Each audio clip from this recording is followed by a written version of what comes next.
Virgo, welcome to this work and money tarot reading. Let's jump in, Virgo, and see what your message is. It starts with fall in love with your own story.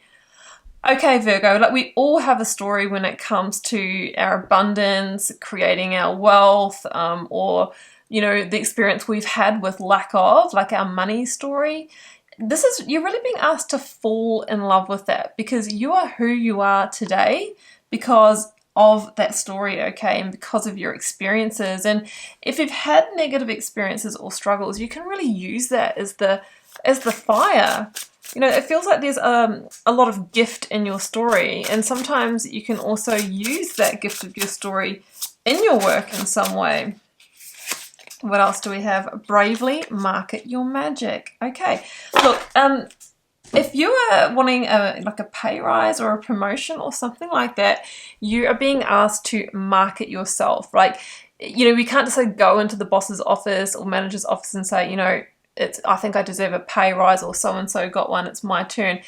Bring evidence, right? Or say what you have done to go above and beyond. How have you leveled up, okay? Really market yourself. If you're on the job market, same thing, right? Go in with examples, portfolios, really look at that job description and make sure you can talk to each one of those points and how you are exceptional in them. And, it really is also, if you're starting a business, put yourself out there. I know that it's really hard. That's been the hardest thing for me in doing this, but we have to show up, right? We have to show up. So, okay, we've got fall in love with your own story. Use your story, use your experience, put yourself out there, show up with the evidence, and pay yourself first. That's interesting as well, okay? It's saying make yourself the most important financial obligation by setting aside a portion of your income every time you're paid.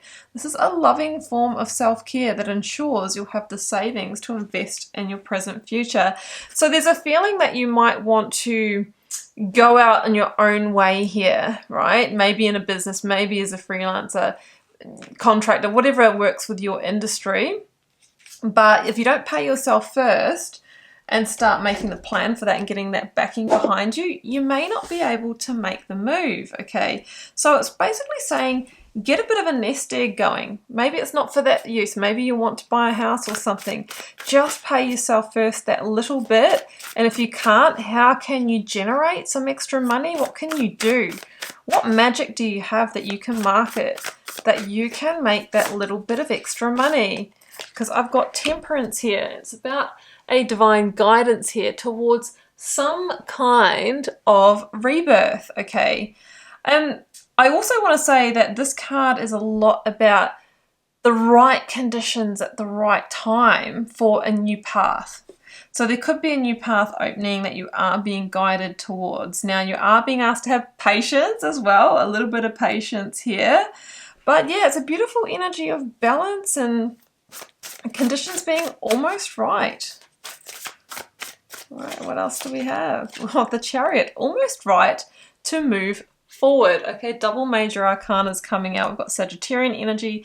This is Cancer energy. So the Chariot is all about backing yourself and to like really getting into that energy of strength and determination to go after a goal, right? To go after a victory.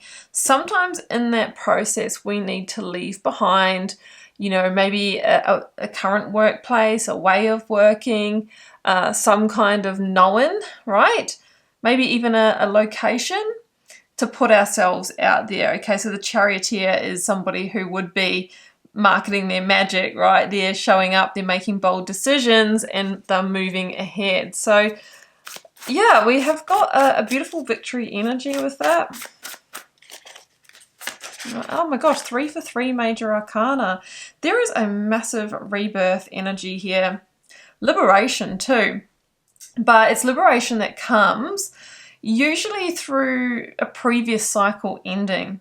So I just get the feeling that you are transforming yourself. You are recreating yourself. That's what I'm feeling.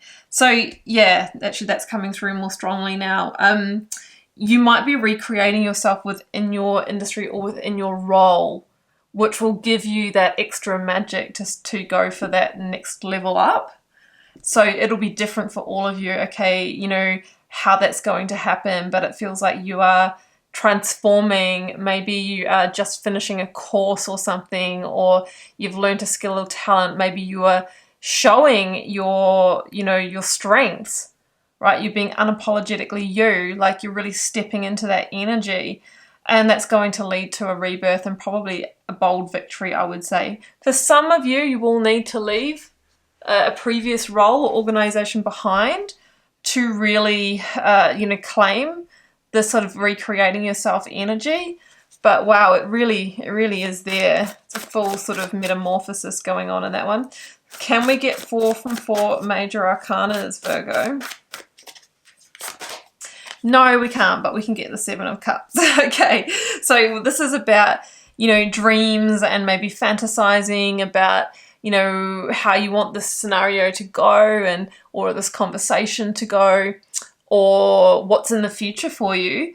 The message with the 7 of Cups, though, is to always ground yourself and take action, because otherwise manifestations can just remain dreams, okay? So, you know, I can see that you have a big dream here, but you do need to actually come down to earth and take the steps. You may also just have a lot of options on the table here.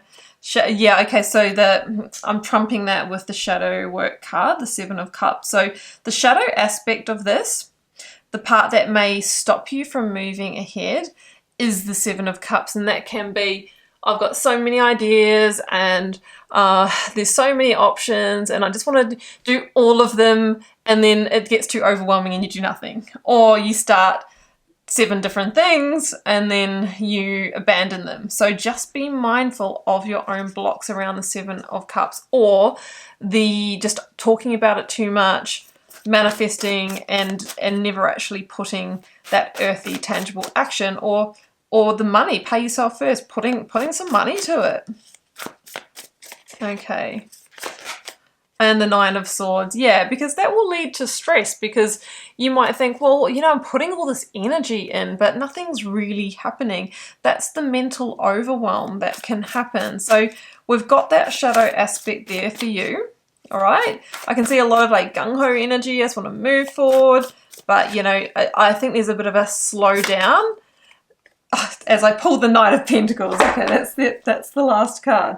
Slow down, and the slowest moving knight comes out. Again, Temperance, Knight of Pentacles, be patient. I don't think this is an immediate thing that you can go from here to there in the next few weeks, or maybe not even this year, but what you are really being asked to do here is to start taking the steps, just the small steps, okay? Put a plan in place. The Knight of Pentacles, this is our earth handbrake coming on and going, okay, I can see your dreams here, Virgo, but we need an action plan with dates and budgets and, you know, who's going to be involved and what conversations you're going to need to have and, you know, by when. So the Knight of Pentacles says if you don't have that earth energy here, then you may stay in the shadow aspect of the 7 of Cups and miss the victory. But there is a beautiful energy of you recreating yourself, of you falling in love with your own story, using it in some way to market yourself and increase your income, whether you are recreating yourself in your business or role, in your role or workplace, or whether you're going to take that and put yourself out there in some way. I definitely believe in you with this, Virgo, but yeah, we just need to have the patience. It's a slow and steady wins the race, and it's better to take small, consistent, incremental steps than one big push and then give up. So that's the advice here from Spirit. Yeah, I wish you all the best with it. So if you would like a personal reading for a specific tune into your personal circumstances, the first link down below will take you to my website to check those out. And what else? Yes, Instagram, follow me over there. I am doing daily readings, and I'm also doing free little mini personal readings as well from time to time for followers, but you will need to be there. And checking my story for when I put the call out. I am just wishing you all the love and magic. Do take care. Bye for now.